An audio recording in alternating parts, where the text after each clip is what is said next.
définissons notre camp. Il y a beaucoup d'événements qui approchent pour embêter notre camp. Et cependant, c'est là que nous devons intensifier nos prières. Prier comme on le fait d'ordinaire. Parce que c'est là où Dieu nous attend dans cette détermination-là. C'est pourquoi, mes bien-aimés dans le Seigneur, les camps comportent 3 choses importantes. Alléluia. Dans les camps, il y a 3 parties. La première partie que nous allons parler, et la deuxième et la troisième, mais la première partie, c'est un engagement.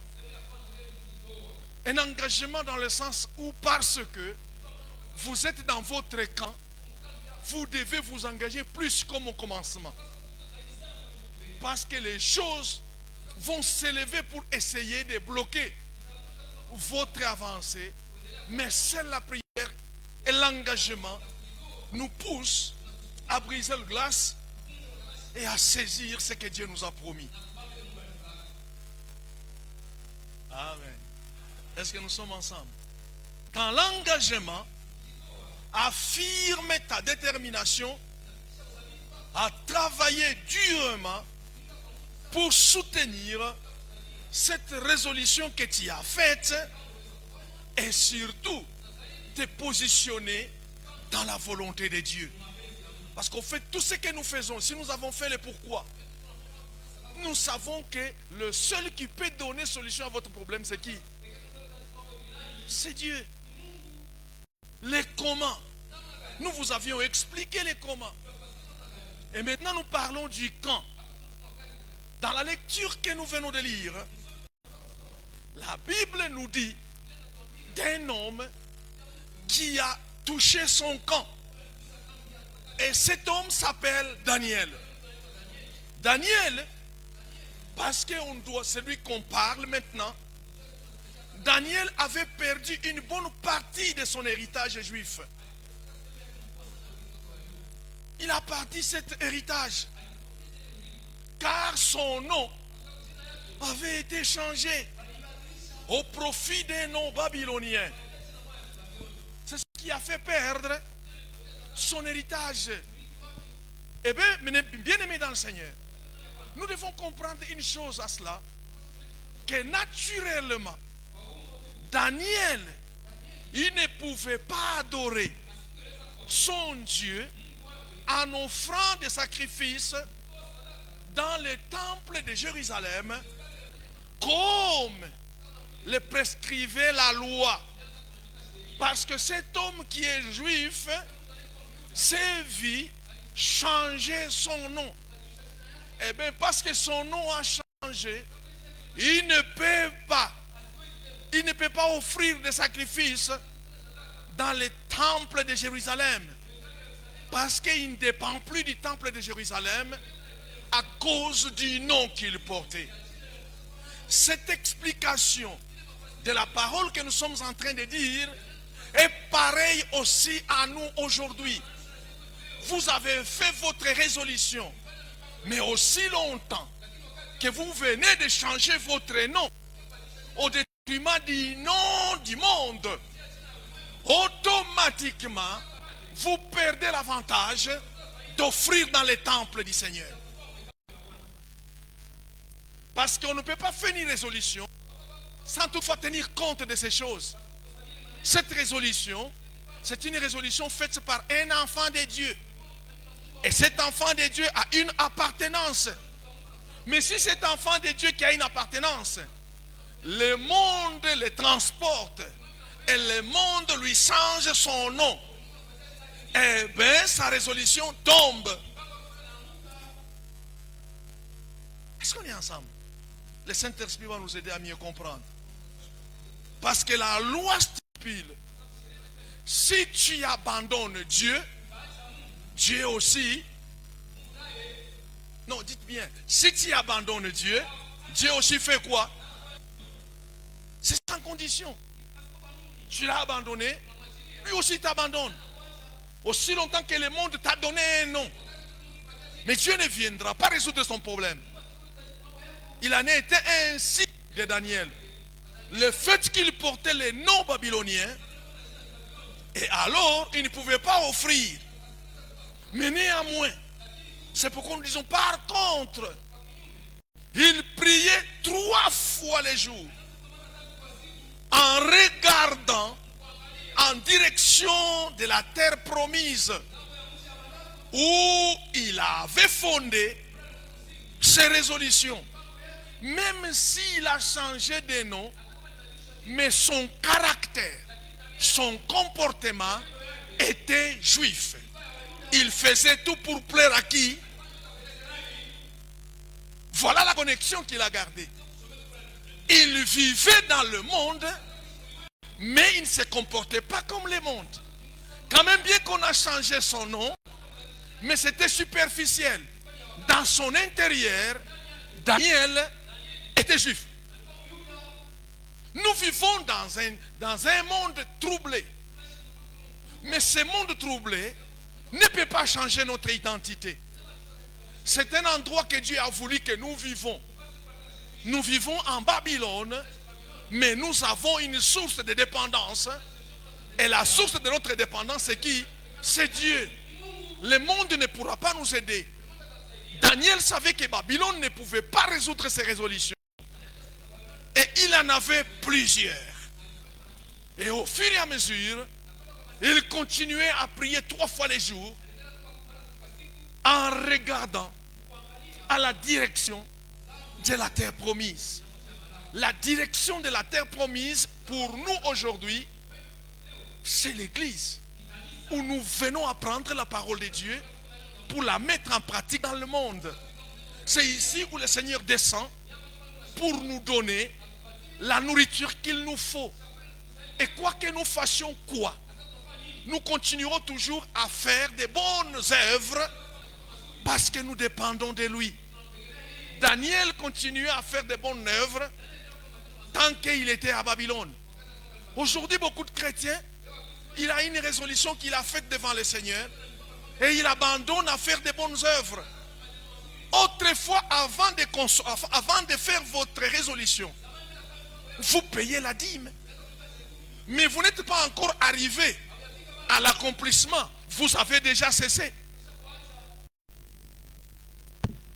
Vous avez oublié que Dieu regarde sur nos bienfaits. C'est pourquoi il est dit, celui qui fait du bien, il ne faut pas qu'il abandonne. Il faut continuer à faire du bien. Il y a des habitudes que nous avons abandonnées. Parce que nous avons fait une résolution auprès du Seigneur. Nous devenons des retardataires. Vous n'allez pas aller à l'église aujourd'hui? Non, j'ai un travail. Avez-vous une résolution? Daniel, lui, 3 fois par jour, malgré les obligations de Babylone, sa fenêtre était ouverte en direction de chez lui. Alléluia. C'est pourquoi, mes bien-aimés dans le Seigneur, nous parlons du camp. Aucune mesure ou aucune décision de mort qui a été prise à l'égard de Daniel n'a pu l'amener à changer cette pratique. C'était sa pratique et il est respecté et il n'a jamais changé, quelles que soient les circonstances de sa vie. Nous sommes nombreux, nous changeons. Même la résolution, nous ne l'avons même pas écrite. Nous changeons à travers nos prières que nous prions. Est-ce que tu te souviens de la prière que tu as faite hier? Est-ce que tu te souviens de la prière que tu as faite maintenant? Donc on est comme des nuages. Aucune menace de mort n'a pu l'amener à changer cette pratique. Il était là et il faisait tout ce qu'il savait faire. Même pas dire non, le travail m'a pris du temps. Comme nous avons beaucoup de raisons. Daniel il était haut placé dans le gouvernement. Chaque jour, 3 fois il priait. Parce qu'il avait des résolutions. Daniel avait déjà passé près de 60 ans à Babylone. Il est arrivé jeune. Il avait 20 ans quand il est entré là-bas. Mais ça fait déjà 60 ans qu'il est là. Il continue la même pratique. Il ne peut pas changer. Parce qu'il sait, c'est Dieu là qui l'a transmis ses résolutions. Ce n'est pas la mondialisation qui pourra changer tes pratiques. Ce n'est pas parce que tu parles bien français. Ce n'est pas parce que tu as une villa. Nous avons un Dieu qui ne change pas. Il est le même hier, aujourd'hui et éternellement. Et quand nous avons une résolution, nous devons nous maintenir sur des positions que nous avons faites devant lui. À 60 ans qu'il était à Babylone, il continuait à faire. Et pendant la lecture que nous venons de lire ici, il avait 80 ans. Réfléchis. Il a commencé trop jeune. Il a maintenant 80 ans. Mais il fait la même pratique. Chaque jour, 3 fois il doit prier. Même routine.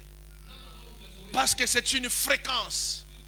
Nous vous disons que quand c'est une fréquence, tu as pourtant changé d'habitude. Toi-même tu connais. Tu priais beaucoup, maintenant pourquoi tu ne pries pas beaucoup? Est-ce que tu as déjà réussi ce que tu attends? Alors mes bien-aimés dans le Seigneur, alors lorsque Daniel sut qu'il y a un décret qui a été écrit, et ce décret c'est pour quiconque ne s'agenouille pour adorer le roi, il reçoit automatiquement la sentence d'être jeté dans le fosse au lion. C'est un décret qui a été signé. Il était dans le gouvernement. Il devait être ministre. Quand on a signé le décret par le roi, il a su, malgré le décret qui a été signé, il ne pouvait pas changer de position. Vous, combien de fois le propriétaire de la maison a dit que tu fais beaucoup de bruit, sinon je vais te foutre dehors? Tu as changé. Pendant que le propriétaire te pose ces questions-là, réalise que tu es arrivé dans ton camp. Dieu va maintenant accomplir, parce que c'est l'accomplissement. Il faut que le bailleur se lève pour te dire que non, tu fais trop du bruit. Dans ma maison, je ne fais pas beaucoup de bruit. Allez faire du bruit à l'église. Qu'est-ce que tu as fait?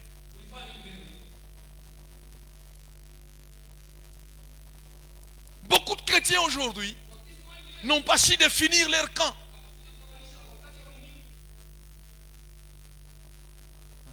Est-ce qu'on peut applaudir pour celui qui a dit Amen?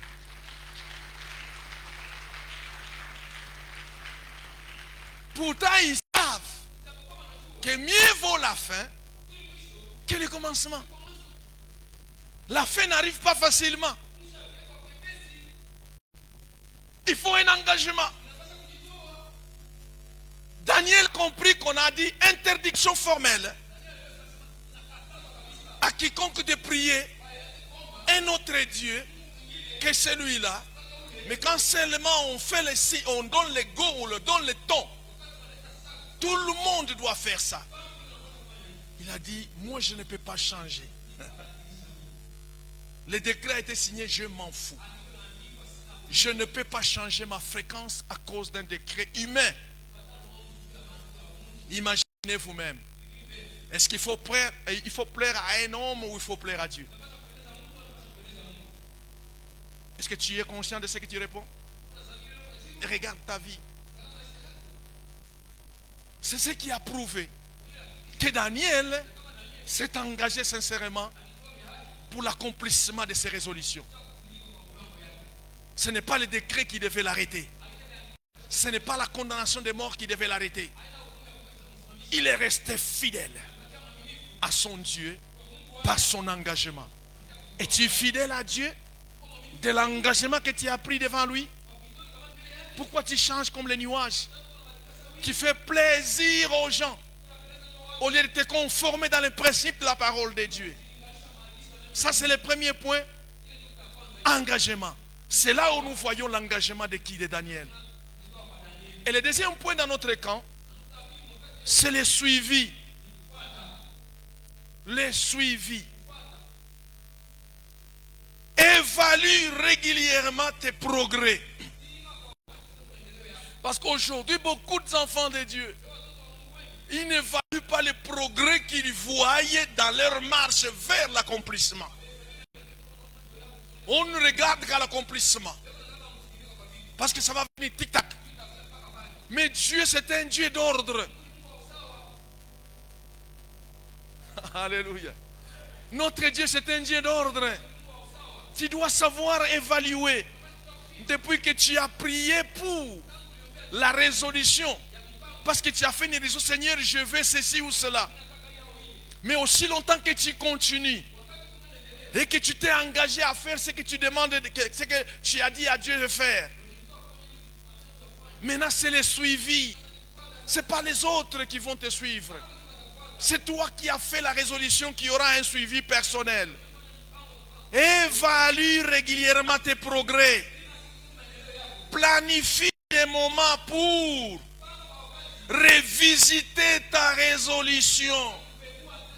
Et prier à nouveau en adoptant ta demande pour que le ciel agisse. Vous comprenez cela? Donc, chaque jour, évalue. Tu as demandé à Dieu cette chose. Mais si tu as demandé cette chose à Dieu, mais ça fait combien de temps que tu pries? Mais évalue. Dans le temps que tu pries, il y a aussi des progrès. Il y a aussi des choses que Dieu est en train de faire dans ta vie.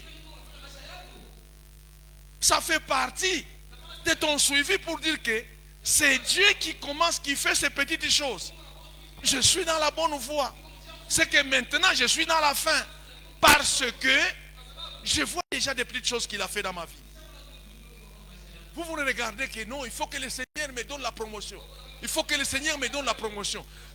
Regarde un peu. Et il ne fait rien. Est-ce que ce Dieu ne fait rien? N'oubliez pas que nous sommes régis par le temps. C'est pourquoi on dit, avant l'heure, ce n'est plus l'heure. Chaque jour que tu as planifié, que tu as fait tes résolutions, en priant, ayez le temps aussi d'évaluer les quelque chose que Dieu est en train d'ajouter dans ta marche. C'est ça le suivi. Nous ne sommes pas des aveugles. La Bible dit quand un aveugle conduit un aveugle, ils vont tous tomber. Nous avons des yeux. C'est Dieu que nous avons lancé notre résolution. Il est un Dieu qui écoute et qui agit à son temps. Mais avant cela, il fait toujours des petites choses. Alléluia. Et chaque chose a son temps d'accomplissement. Mais il faut savoir assumer. Alléluia. Chaque chose a son temps d'accomplissement. Si tu es un arbre, tu dois savoir aussi évaluer la période où toutes les feuilles vont tomber de cet arbre. Oh, on est ensemble? Parce que tu es un arbre. Il y a un temps où tu vas faire tomber les feuillages. C'est une partie qui te montre que tu es à la fin. Quand les feuillages tombent, vient maintenant les petites boutures accompagnées de fleurs. Plus les fleurs bougonnent, les fruits se composent, les feuillages réapparaissent. Ce sont des signes. Alléluia. Alléluia. Il faut savoir assumer cela. Exemple. Laisse-moi te donner un exemple. As-tu les épaules pour gérer cette somme d'argent que tu demandes? Seigneur, donnez-moi l'argent. C'est ta requête. Mais maintenant, as-tu les épaules pour gérer cet argent? Toi-même d'ailleurs, comme tu dépenses sans réfléchir. Mais maintenant tu demandes que Dieu te donne beaucoup d'argent. Tu as les épaules pour gérer cet argent-là.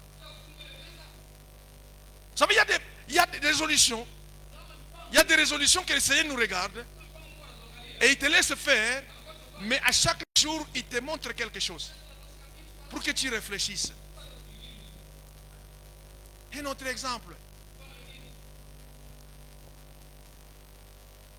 Tu veux entrer dans le mariage. C'est ça ta résolution. As-tu les épaules pour gérer le mariage que tu demandes? Parce qu'au fait, il faut que tu réalises que le mariage que tu veux là, c'est ta résolution. Mais tu vas te retrouver entre deux familles mauvaises. Seras-tu capable de gérer ces deux familles mauvaises?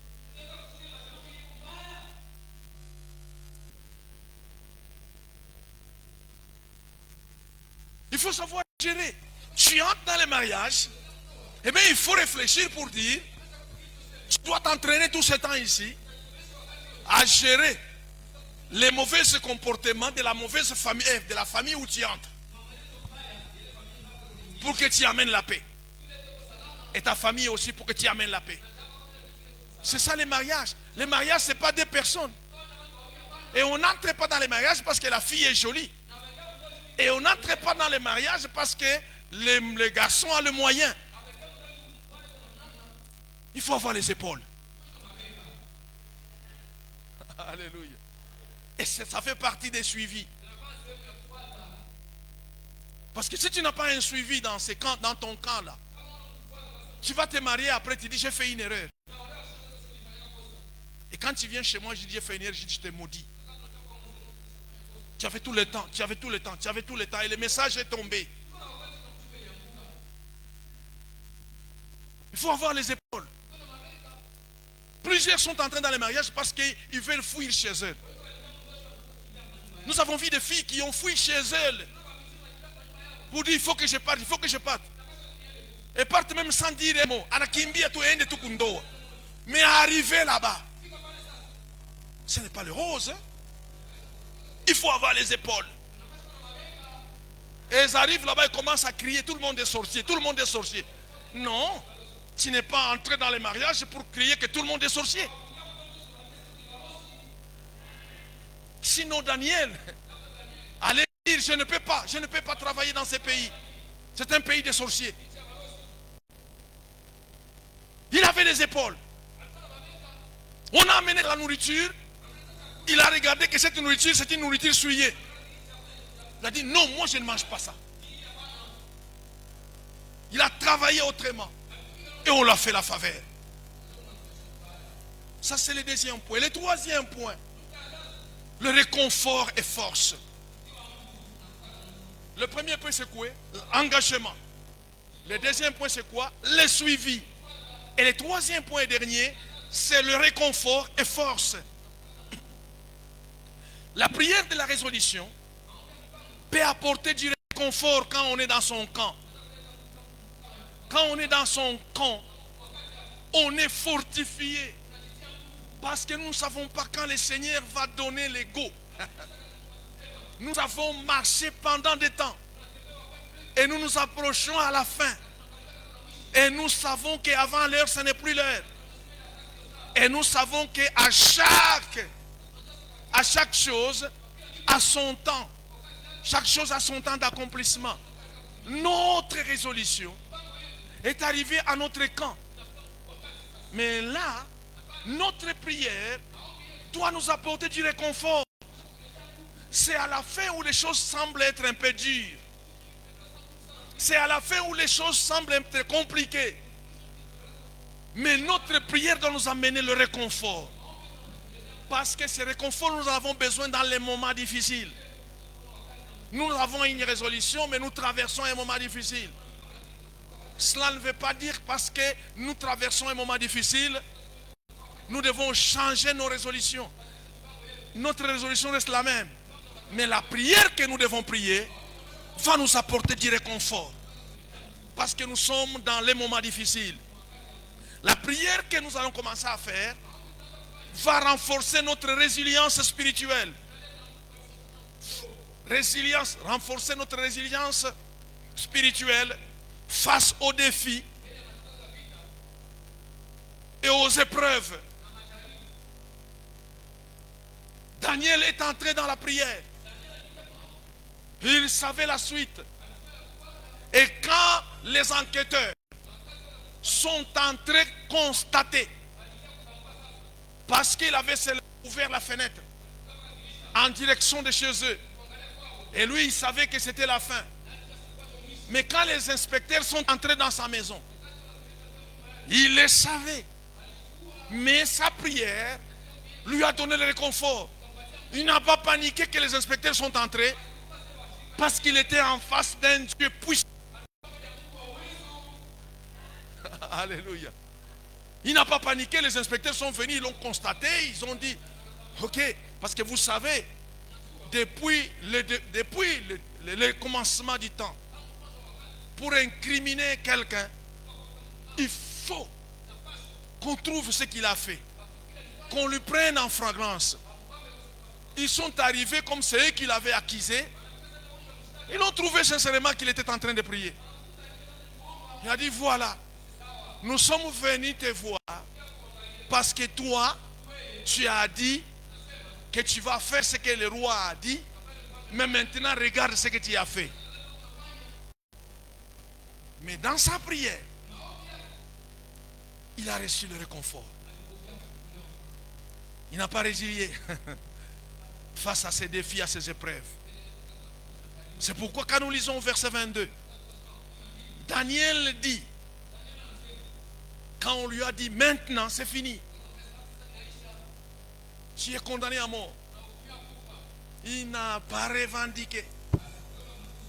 Quand même bien que le roi a dit que ton Dieu est là, c'est un défi. Daniel, que ton Dieu que tu pries là, que tu sers sincèrement là, qui te sauve dans cet endroit qu'on te mette.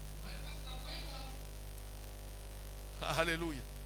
Dans nos résolutions, on oublie souvent que nous avons un Dieu, quelles que soient les situations, il est capable de nous en tirer. Mais parce que nous ne prions pas normalement, on panique. Pourtant, cette prière pendant ce temps, son rôle, c'est nous réconforter et nous donner la force. Parce que nous ne servons pas le Seigneur que nous sommes venus par la fenêtre. Nous sommes entrés par la grande porte. Et ce Seigneur que nous servons, il a dit, je serai avec toi. Je ne t'abandonnerai point et je ne te délaisserai point. On a pris Daniel, on l'a amené dans la fosse au lion. Le matin, il était réconforté. Même quand il allait entrer dans la gueule, enfin dans le trou, il n'avait pas peur. Il allait librement.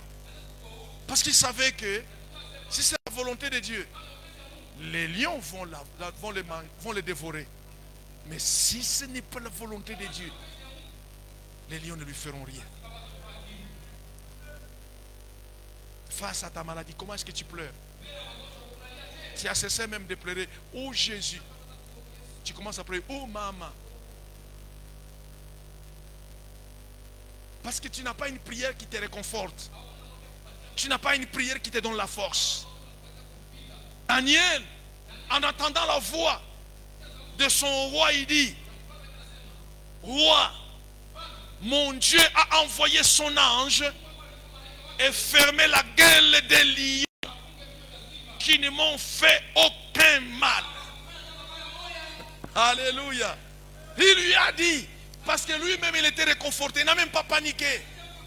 Il parlait au roi avec les deux mains dans la poche. Parce qu'il connaissait qui il a donné ses résolutions. Nous sommes nombreux, nous changeons. Quand nous sommes face à une difficulté ou à un défi. Quand nous sommes face à une épreuve qui dépasse l'entendement. nous changeons de position.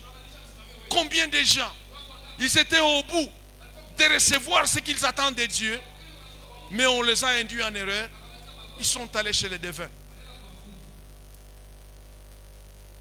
Daniel était prêt à affronter la fosse au lion. Et il est sorti victorieux. Dieu n'abandonne pas les siens. Si tu marches dans l'intégrité, dans la fidélité, Dieu ne peut pas t'abandonner. Tu as commencé avec lui, continue toujours comme avant. Et lui ne t'abandonnera jamais. Quelles que soient les menaces que tu vas recevoir, quelles que soient les insultes que tu vas recevoir, n'abandonne pas tes principes. Marche dans la même voie. Sois une bonne personne. Sois une bonne personne qui honore Dieu. Sois une bonne personne qui paie les offrandes et les dîmes. Sois une personne qui ne regarde pas aux gens. C'est dur, mais Dieu est avec toi. Tout le monde se moque. Ne regarde pas tout le monde. Parce que toi, tu n'es pas tout le monde. Tu as un Dieu qui est à Jérusalem. Ton Jérusalem céleste. Le Seigneur qui est là, il n'a pas de remplaçant. Il a dit, je serai avec toi. Ta résolution, c'est ma résolution. Mais je t'amène au camp. Ne tremble pas. Même si ta résolution, c'est avoir un bébé. Même si, dans un mois, tu as vu les choses 3 ou 4 fois. Ne t'en occupe pas. Dieu est maintenant prêt à résoudre ta résolution. Mais il y a quand même une partie du contrat où il doit te regarder. Bien-aimé dans le Seigneur, il est entré et il est sorti victorieux. Et les cours normaux de la vie à Babylone a changé. Bien-aimé dans le Seigneur, accélère, accentue, ajoute tes prières. C'est le plan du diable de faire que quand on arrive à son camp, on commence à prier comme un évolué. Ah non, vous savez, moi j'ai gêné. Dieu lui-même me connaît. Oh, vous savez, moi j'ai prié. Dieu lui-même me connaît. À 80 ans à Babylone, Daniel n'a pas changé de iota. Car il connaissait son Dieu. Il était un ministre.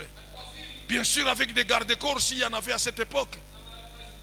Il roulait cabosse, il roulait encore dans de bonnes conditions. Mais chaque jour, s'il doit gêner, il doit lever les habits, porter les sacs. S'il doit prier, il doit prier comme il le faisait auparavant. Toi maintenant qui m'écoutes, est-ce que tu pries comme tu priais auparavant? Pourquoi ce changement-là? Maintenant, c'est toi qui prolonge le mi-temps. Le mi-temps est arrivé à la fin. Maintenant, à cause de ta défaite dans ce que tu faisais, tu as prolongé toi-même ton mi-temps. À qui la faute? En conclusion, la prière d'une résolution, quand vous êtes dans votre camp, peut être un puissant outil pour formuler et atteindre vos attentes. C'est maintenant qu'il faut beaucoup prier, mon frère. C'est maintenant qu'il faut beaucoup prier, ma soeur. Parce que nous sommes à la fin. Non, mais votre âme est inquiétant. C'est maintenant que vous devez accentuer vos prières. Même dans les toilettes, continuez à prier. Même dans le bus, continuez à prier. Parce qu'il ne sait pas l'heure. C'est maintenant que la prière doit te réconforter. Il ne faut pas avoir honte. Il faut avoir peur. Même quand les corps disent non, tu n'as commis, il n'y a pas de kukomea. Parce que Daniel avait 80 ans. 80 ans, il continue à gêner. 80 ans, il continue à espérer sur ses résolutions.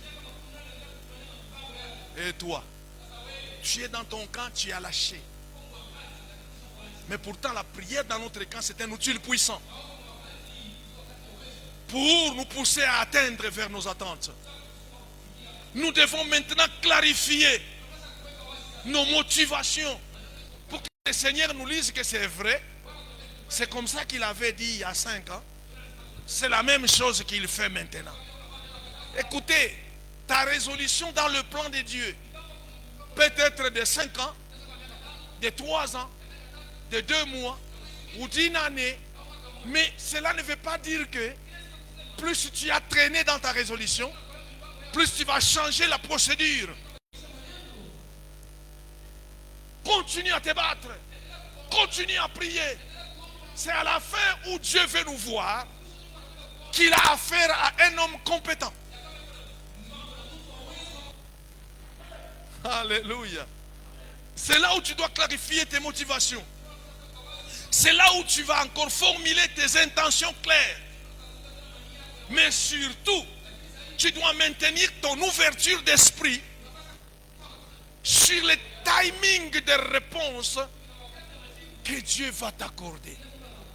Parce que c'est à la fin. C'est là où tu dois dessiner ton timing de temps. Aujourd'hui, beaucoup de chrétiens ne savent pas qu'ils sont à la fin. Mais pourtant, les signes sont palpables.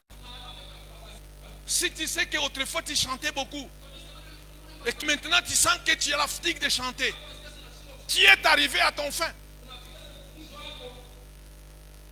Si tu ne chantes pas, c'est ton problème.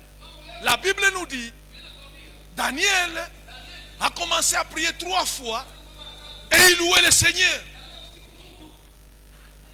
Il criait en louant, gloire à toi Dieu, gloire à toi Dieu. Mais c'est dans un pays païen.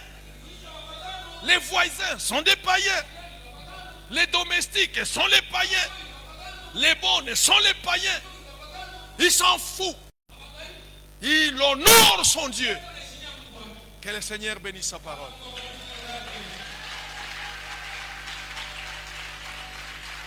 Que le Seigneur vous bénisse. Sachez que vous êtes dans votre camp maintenant là. Arrange-toi. Ton Dieu est ton Père. Si ton Père c'est du feu, maintiens-toi aussi dans le feu. Parce qu'un enfant du feu, c'est du feu aussi. Un enfant du lion, c'est le lion aussi. Daniel est entré, mais on ne savait pas que celui qui est entré en Daniel, c'est le lion de la tribu de Juda. Et quand ce lion est entré dans cette fosse, tous les lions terrestres ont paniqué parce que le véritable lion est entré. Aucune situation ne peut bloquer ta vie parce que tu as un Dieu puissant. Continue à te battre, continue à crier devant Dieu. Il n'oublie pas, il n'est pas un homme pour oublier. Ce que tu as résolu, il l'accomplira. Mais ne diminue en rien ta position. Sois un enfant puissant, un enfant qui prie sans se fatiguer, un enfant qui se met à genoux sans regarder ni à gauche ni à droite. Parce que je suis à la fin. Dieu te donnera le confort, Dieu te donnera la force. Tu vas gagner, tu vas y arriver, tu vas